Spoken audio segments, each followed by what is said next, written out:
अस्सलाम वालेकुम, मैं हूं अली आबिद और आप देख रहे हैं प्रोग्राम फैसला आपका। और इस प्रोग्राम की रेगुलर होस्ट आसमा शिराजी साहिबा चूंकि सालाना तातीलात पर हैं तो उनकी गैर मौजूदगी में इस प्रोग्राम की मेजबानी मैं करूंगा। बहरहाल हम बात करेंगे सियासत में भूचाल पैदा करने वाली रेहाम खान की मुबैना मुतनाज़ किताब की, जिसने न सिर्फ तहरीक इंसाफ की सफ़ों में हलचल पैदा की हुई है बल्कि सियासी मौजों में तलातुम की शक्ल भी इख्तियार कर गई है।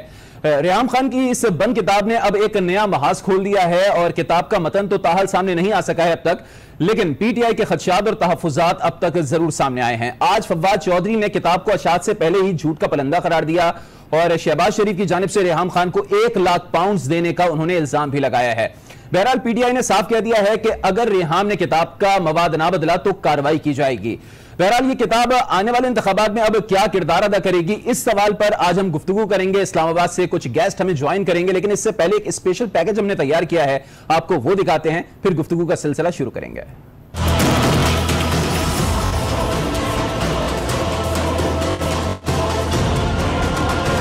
का नहीं जितना रेहाम की किताब का है। सियासी मैदान में मुतनाज़ा किताब ने हलचल मचा दी है। तहरीक इंसाफ की सफों में तो भूचाल था ही, ऑपोजिशन ने भी लफ्जी तीर अंदाजी शुरू कर दी है।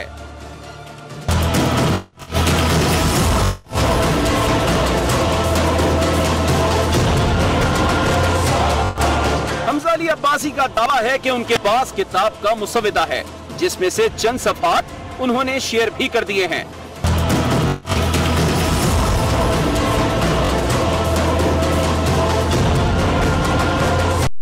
पीटीआई के कप्तान से लेकर स्विंग के सुल्तान वसीम अकरम तक किताब की कहानी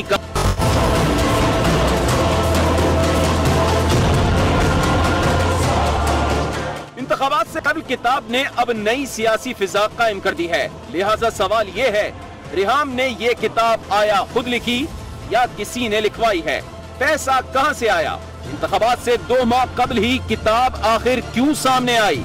तो ये है वो सवालात जिनके जवाब आना भी बाकी हैं, और जब तक जवाब नहीं आ जाता सियासत कयास आराइयों के इसी तूफान में घिरी रहेगी।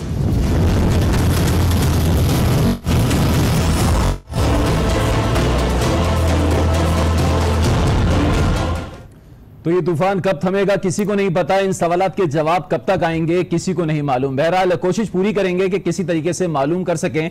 और इस्लामाबाद स्टूडियो में 3 गेस्ट हमें ज्वाइन कर चुके हैं। अम्मार मसूद साहब सीनियर कॉलमनिस्ट हैं, उन्होंने हमें ज्वाइन किया है। डॉक्टर रऊफ हसन साहब हैं, सीनियर एनालिस्ट हैं, उन्होंने हमें ज्वाइन किया है। प्रोफेसर ताहिर मोहम्मद मलिक साहब, ये भी सीनियर एनालिस्ट हैं, इन्होंने भी हमें ज्वाइन किया है। आप तीनों हजरात का बहुत शुक्रिया कि आपने आज हमें ज्वाइन किया है। सबसे पहले अम्मार साहब आपकी तरफ आना चाहूंगा, ये बताइएगा, इतना इंतजार तो हम देख रहे हैं कि इलेक्शन का नहीं है, बेसिकली ये बुनियादी तौर पर गलती पीटीआई वालों की है। किसी भी किताब के बारे में अगर आप इसको कंट्रोवर्शियल बना दें, उसके बारे में ऐलान कर दें कि ये बैन होनी चाहिए, तो आपको पता है कि पाकिस्तान जैसे माशरे में वो किताब सबसे ज़्यादा पढ़ी जाती है। 2-3 बातें इस हवाले से बहुत अहम हैं। पहली बात तो ये है कि रेहाम खान को ये किताब लिखनी चाहिए, तो हमें ये अंडरस्टैंड करना चाहिए कि वो पाकिस्तान जैसे माशरे में नहीं रहती जहाँ पे किसी औरत को अगर तलाक हो जाए तो हम तसव्वुर करते हैं कि उसको सारे उम्र पर्दे में गोशा नशीनी के साथ गुजारनी है। वो बरतानिया जैसे माशरे में रहती हैं और वहाँ आज़ादी इजहार का बड़ा चलन है, वो जो कुछ कहना चाहती हैं उन्हें कहने का हक है। दूसरी बात ये है कि जिस तरह उन्हें तलाक दी गई उस हवाले से वो ग्रीव्ड पार्टी हैं, तो उनका गुस्सा होगा।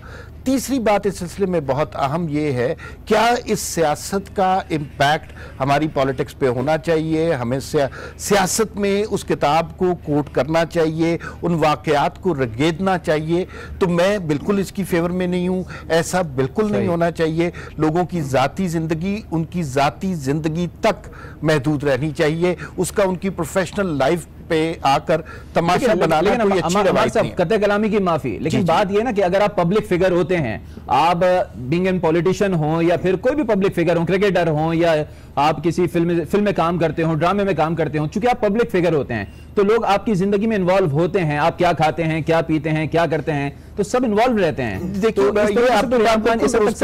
आपकी बात बिल्कुल दुरुस्त है, जो पब्लिक फिगर्स होती हैं और जिस तरह की चीजें हम सुन रहे हैं वो कोई खुशकुन चीजें नहीं है, उन चीजों को सामने नहीं आना चाहिए। लेकिन ये जो आपकी बात से इत्तेफाक इस तरह किया जा सकता है कि दुनिया में इस तरह की किताबें छपती हैं। और ये जो आपने अपने इंट्रो में सवाल किया कि उसकी टाइमिंग क्या है। जाहिर है वहां पर किताब पाकिस्तान से बहुत ज्यादा छपी जाती है, इलेक्शन से पहले इस किताब की पब्लिसिटी होना यकीनन इस किताब की सेल को बढ़ाएगा।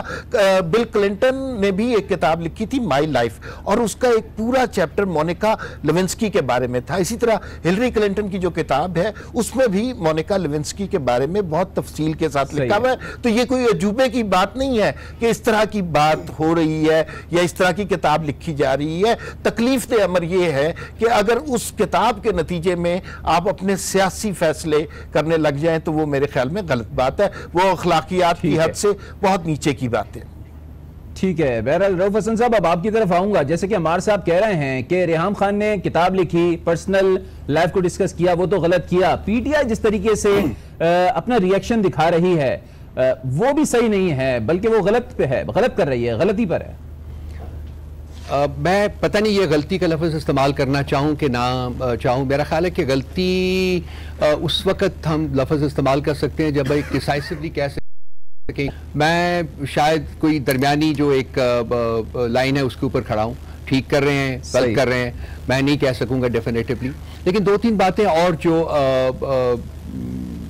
डिस्कस करने वाली हैं उनमें से फ़र्क बिल क्लिंटन की किताब या हिलरी क्लिंटन की किताब, जिनमें कि एक एक चैप्टर मोनिका लेविंस्की के बारे में, या ऐसी और बहुत सी किताबें हैं जो कि प्राइमरीली ऑटोबायोग्राफीज़ हैं, लेकिन उनमें कुछ एक चैप्टर या एक थोड़े से सफ़ात जो हैं खान साहिबा की जो 10 माह थे उस शादी में उनके बारे में है।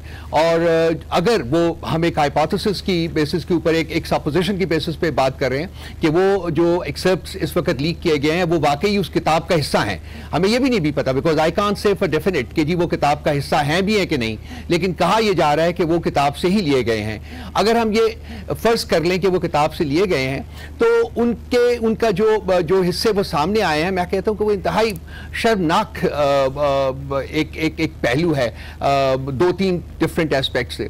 नंबर एक, मैं ये इसको इस तरीके से देखता हूं कि ये शादी जो थी इमरान खान और रेहाम खान साहिबा की, ये 10 माह कायम रही और दिसंबर से अक्टूबर तक किताब में किया है। क्या ये उनको 30 अक्टूबर को पता चली जिस दिन के ये शादी खत्म हुई फाइनली, या ये था कि उस शादी के दौरान उन 10 माह के दौरान उनको इन चीजों का पता चलता रहा? अगर उस सारे अरसे के दौरान उनको इन चीजों का पता चलता रहा तो मेरा सवाल उनसे ये होगा कि आपने क्या किया? क्या आपने उस वक्त एक सेल्फ रिस्पेक्ट को एक्सरसाइज करते हुए आपने ये पोजीशन आपको नहीं लेनी चाहिए थी कि ये शादी जो है वो मैं नहीं बर्दाश्त कर सकती और मैं वॉकआउट कर रही हूं? ये नहीं हुआ। ये हुआ उस वक्त जब ये उन्होंने किताब लिखने की ठानी, वो एक अलग कहानी है, उस पर भी बात कर लेते हैं, जबकि इमरान खान साहब ने ये शादी 10 माह के बाद खत्म की। ये उस वक्त से ये कहानी शुरू होती है। नंबर एक बात। नंबर दो बात कि ये जो शादी जैसा मुकद्दस रिश्ता है इसको आप बरसरे बाजार नीलाम नहीं करते। जिस तरीके से, जिस अंदाज से, जो अल्फाज जो मैंने खुद पढ़े हैं, अगर वो ठीक है तो मैं फिर अगर की बात कर रहा हूं, क्योंकि मैं नहीं जानता कि वो किताब है इस वक्त जो हमारे सामने हमजा अली अब्बासी ने इसके मतन शायद किया, अगर वो है, जो अल्फाज का इस्तेमाल है, जो टर्मिनोलॉजी का इस्तेमाल है, जिस अंदाज का इस्तेमाल है, जिस तरीके से डिस्क्राइब किया गया वसीम अकरम की बीवी के बारे में जो कहा गया या और खवातीन के बारे में जो कहा गया, मेरा ख्याल है कि ये मैं आज पहली दफा इस किस्म की एक किताब जो है वो एक नरेशन ऑफ अ मैरिज के कॉन्टेक्स्ट में उस शक्ल में मैं देख रहा हूं। वो एक इंतहाई मैं, if you may allow me to use the word, I think it's a very degrading aspect of this project, you know. तीसरा जो एस्पेक्ट है वो है इसका पॉलिटिकल कंपोनेंट जिसका हमने जिक्र किया है, और वो बात मैं ज्यादा डेफिनेटिवली कह सकता हूं क्योंकि मैं शरीफ बरादरान को बड़े करीब से और बहुत देर से जानता हूं, और मैं आपको वापस ले जाना चाहूंगा 2-2.5 दिहाइयां पहले, जबकि बेनज़ीर का चेहरा और किसी और औरत का जिस्म लगा के इन लोगों ने, शरीफ बरादरान ने कुछ लोगों का इस्तेमाल करके वो पैम्फलेट्स बनाए थे और उनको पंजाब की फजाओं से गिराया गया था। तो ये काम करते रहे हैं और ये काम करने के मजाज हैं और कर सकते हैं, और इनकी पॉलिटिक्स जो है वो इन्हीं गंदी चीजों के गिर्द घूमती है। तो वो जो पॉलिटिकल कंपोनेंट है कि क्या रेहाम अकेली है इसमें, मैं वो रिलेटिवली डेफिनेटिवली कह सकता हूं कि रेहाम अकेली नहीं है। ये एक प्रोजेक्ट है और उनका इस्तेमाल किया गया है, और इस इस्तेमाल के पीछे शरीफ बरादरान का हाथ है। आप ये कह रहे हैं कि शरीफ बरादरान का हाथ है रेहाम खान की किताब, और ये एक पॉलिटिकल प्रोजेक्ट है, और इससे अब इसी सिलसिले में ताहिर मोहम्मद मलिक साहब, प्रोफेसर साहब हमारे साथ मौजूद हैं, उनसे भी पास जाने से पहले सिर्फ एक छोटी सी बात कर दूं। ये किताब अभी छपी नहीं है, ये किताब अभी किसी ने देखी नहीं है। आप एक हाइपोथेसिस की बेसिस पर हमसे सवाल कर रहे हैं और हम उसके जवाब में मुख्तलिफ अंदाजे और कयाफे कर रहे हैं। ये थोड़ा सा अनफेयर भी है। अगर आप किताब पढ़ के उस पर कॉमेंट करें तो बिल्कुल दुरुस्त बात है। हम सारे तो अंदाजे लगा रहे हैं ना भाई। मैं इसलिए बार बार मैं ये बात कर रहा हूं कि अगर ये सब कुछ ठीक है जो सामने आया है, अगर वो बहुत बड़ा अगर है और वो उस वक्त क्लियर हो गया, जैसा कि अमार साहब ने कहा है, ये थोड़ा सा प्रेमेच्योर है। क्योंकि हमजा अली अब्बासी ने जो है वो मीडिया में आके कहा है कि इस तरीके से ये सब कुछ हुआ है और ये छपने वाला है, और रेहाम ने अभी तक डिनाई नहीं किया। इस वजह से हम जो है वो इस पर बात कर रहे हैं और पूरा मीडिया इस पर बात कर रहा है। बहरहाल प्रोफेसर ताहिर साहब, आपकी तरफ आना चाहूंगा। अब जिस तरीके से रेहाम की किताब का मतन सामने आया, हमजा अली अब्बासी कह रहे हैं कि उनके पास ये चीजें आ चुकी हैं, रेहाम ने भी उसको अभी जो है वो ये नहीं किया है कि ये गलत है, वो खामोश है बिल्कुल इस मामले पर। अब इस पर बात हो रही है, पीटीआई भी अपना जो है वो नैरेटिव दे रही है, नून लीग भी तनकीद कर रही है, पीपल्स पार्टी वाले भी ढके छुपे अल्फाज में तनकीद कर रहे हैं। तो अब बात यह है कि तनकीद हो क्यों रही है रेहाम पर? फ्रीडम ऑफ एक्सप्रेशन भी तो है ना, अगर कोई कुछ लिखना चाहता है तो लिख दे, अगर गलत लिखा है तो अदालत का दरवाजा खटखटा ले। मेरी राय में ये तो बहुत खुशाइंद बात है कि पाकिस्तान की सियासत में किताब डिस्कस हो रही है। अगर आप देखिए तो कार्ल मार्क्स ने एक छोटी सी किताब लिखी थी, दास कैपिटल। ये वो सरमायादाराना निज़ाम की क्रिटिक थी और दुनिया की सियासत में उस पर बोचाल आ गया।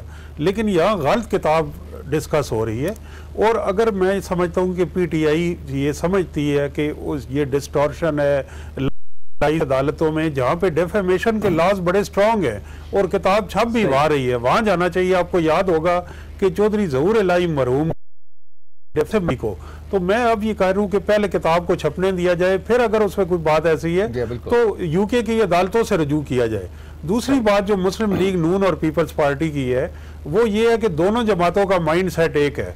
हादसा एक दिन नहीं होता, वक्त करता है परवरिश बरसों इन्होंने लोगों को तैयार किया।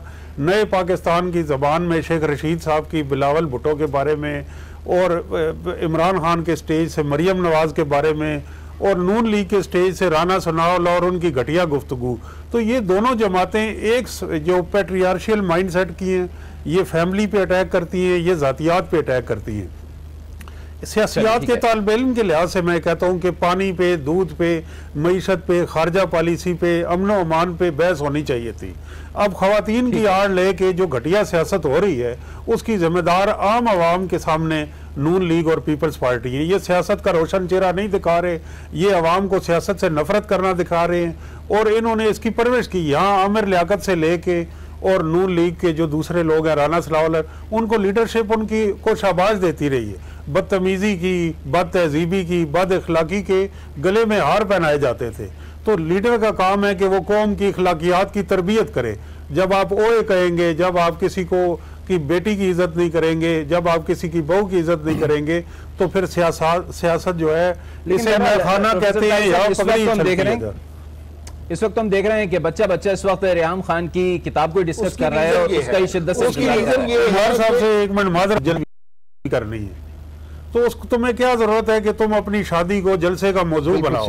ये गलतियां की हैं आपने। अपनी जो जाती लाइफ है और पब्लिक लाइफ है उसके दरमियान तमीज नहीं की, तो फिर सब चढ़ दौड़े।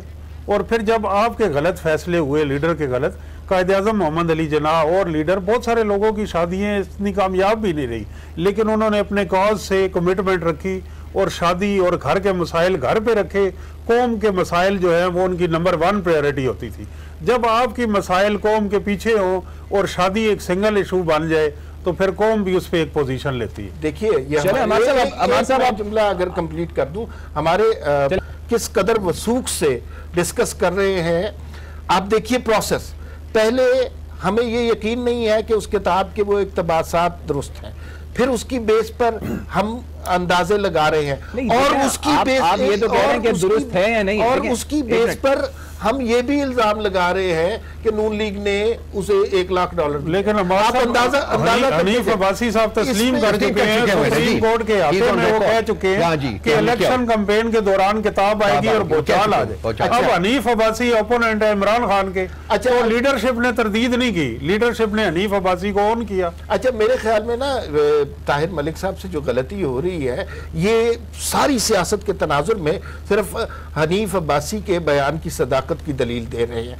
मुझे ये लग रहा है कि ये इशू ऐसा बन गया है कि हमजा अली अब्बासी शायद इस किताब के पब्लिसिटी मैनेजर हैं, इसलिए कि उन्होंने इस किताब को जितना हमजा अली अब्बासी कल कह रहे थे, कल एक प्रोग्राम में कह रहे थे कि प्लान असल में ये था, हमजा अली ये था कि 2 हफ्ते पहले, इलेक्शन से 2 हफ्ते पहले ये किताब सामने आती और वो पीटीआई को बहुत शदीद नुकसान पहुंचाती, जिस तरीके से 2013 में। हमजा अली देखिए, हमजा अली अब्बासी जो कर रहे हैं वो टैक्टिकली सही कर रहे हैं, और अगर 2 हफ्ते पहले आती ये किताब तो उस वक्त पीटीआई को डैमेज कर सकती थी। ये कहना चाह रहे हैं कि हमजा अली अब्बासी हैं पीटीआई के, लेकिन इस वक्त उनकी जो भी कुछ वो कर रहे हैं वो नून लीग को फेवर में, नादानिस्तगी में कर रहे हैं, यकीनन जाहिर है, मैं उन पे कोई इल्जाम नहीं लगा रहा, लेकिन वो नादानिस्तगी में इस किताब को बहुत ज्यादा पब्लिसाइज कर रहे हैं, इस कॉज को, जो रेहाम खान का कॉज है उसको सपोर्ट कर रहे हैं, जो कि नहीं करना चाहिए। शुरू में भी मैंने बात की कि आप कहीं जाकर कह दें कि इस चीज पर बैन है, हमारी सोसाइटी ऐसी है, सबसे पहले जाके वही चीज देखेगी। आप क्या कर रहे हैं? अगर आप इस किताब को इग्नोर अली अब्बासी की वजह से या फवाद चौधरी की प्रेस कॉन्फ्रेंस की वजह से आज सारे चैनल लगा लें, यही चीज डिस्कस हो गई। अगर आप इसमें चीजें ऐड करना चाहूंगा, अली साहब, प्रोफेसर साहब, आप तीनों हजरात हमारे साथ मौजूद रहिए, चूंकि ब्रेक का कहा जा रहा है, ब्रेक के बाद जब वापस आऊंगा बिल्कुल अच्छा कर लें, जल्दी से कर लें। मैं ये कह रहा हूं कि ये सिर्फ देखिए पीटीआई की रिएक्शन नहीं आई है, वसीम अकरम पीटीआई का हिस्सा नहीं है, उसकी बीवी के बारे में एलिजिडली जो कहा गया है उसने नोटिस भेज दिया है, उसका जो फॉर्मर हस्बैंड है वो पीटीआई का हिस्सा नहीं है, उसके बारे में भी ये उसने सब कुछ कहा है, उसने भी नोटिस भेजा रियाम खान को। तो ये सिर्फ जो कासा है वो पीटीआई का नहीं है, बल्कि तमाम लोग जिनको पता चला है कि उनके बारे में या उनकी बेगमात के बारे में तमाम का यकसा है। और मेरा ख्याल है कि इसके ऊपर हम जब आप ब्रेक से आए तो ज्यादा बात करेंगे। ठीक है, ब्रेक के बाद जब वापस आएंगे तो ये भी जानने की कोशिश करेंगे, क्योंकि 1.5 से 2 माह का वक्फा रह गया है, आम इंतखाबात होने हैं, तो अब अगली प्रोग्राम में एक बार फिर आपको खुशामदीद कहेंगे। और जैसे कि हम बात कर रहे हैं, इतना इंतजार तो पाकिस्तानी अवाम या फिर सियासतदान इलेक्शन का नहीं कर रहे जितना अब रेहाम खान की किताब का किया जा रहा है, क्योंकि एक नया पिंडोरा बॉक्स खुल गया है और तनकीद के सारे निश्तर हम देख रहे हैं कि इस वक्त बनी गाला की जानिब जा रहे हैं। बहरहाल अब रेहाम खान भी कह रही हैं कि उनकी किताब का इलेक्शन से क्या ताल्लुक है, वक्त पर आनी थी, उसी वक्त पर आएगी वो।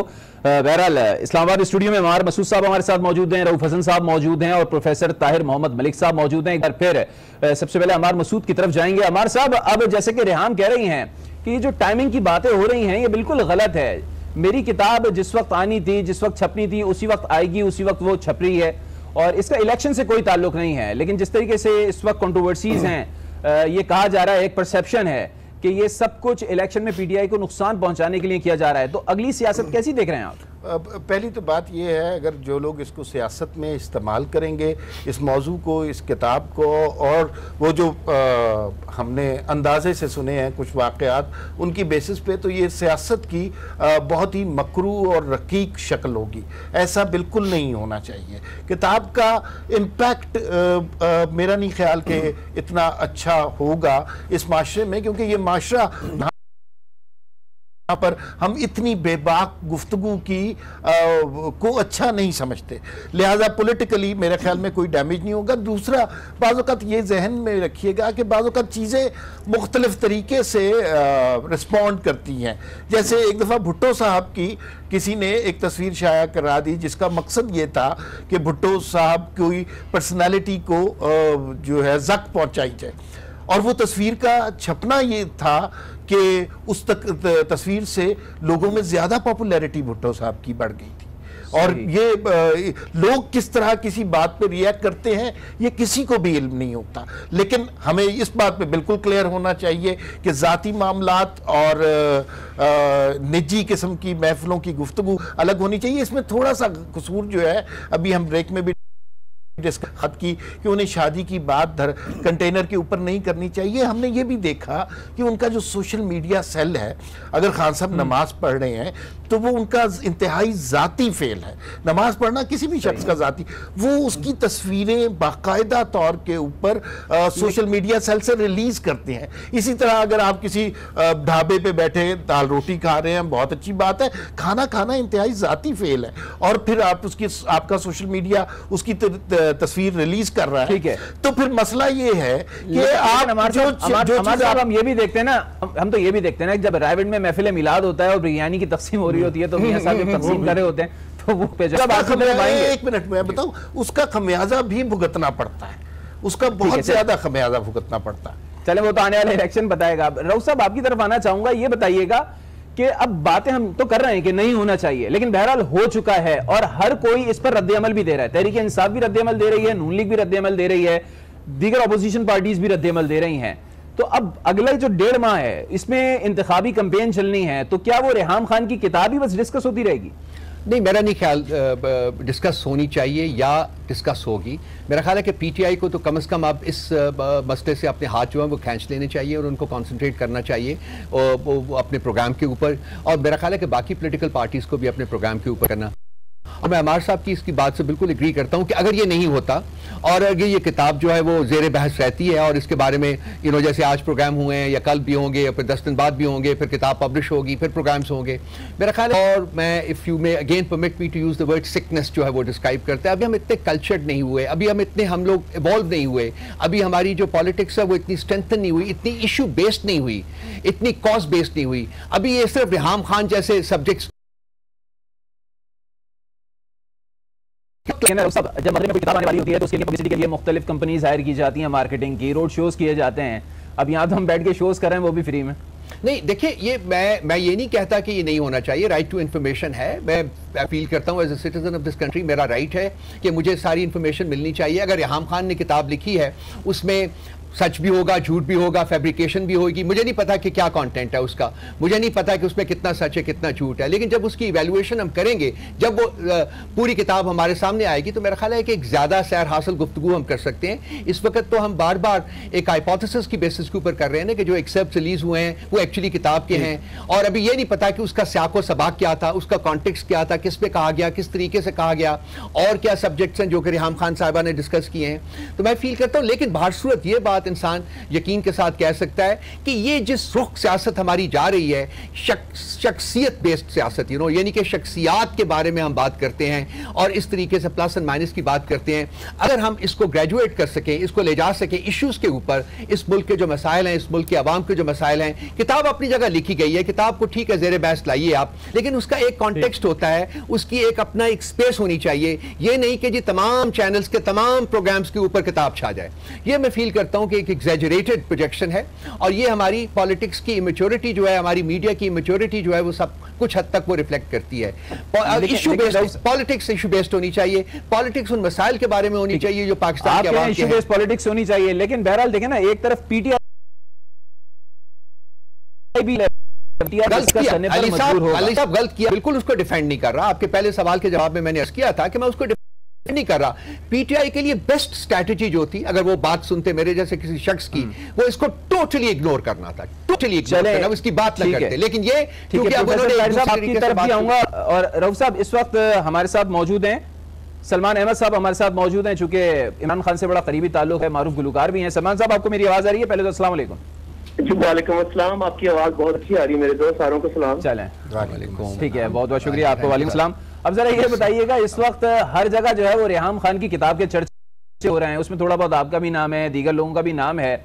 आपको क्या लगता है कि उन्होंने किताब लिखी?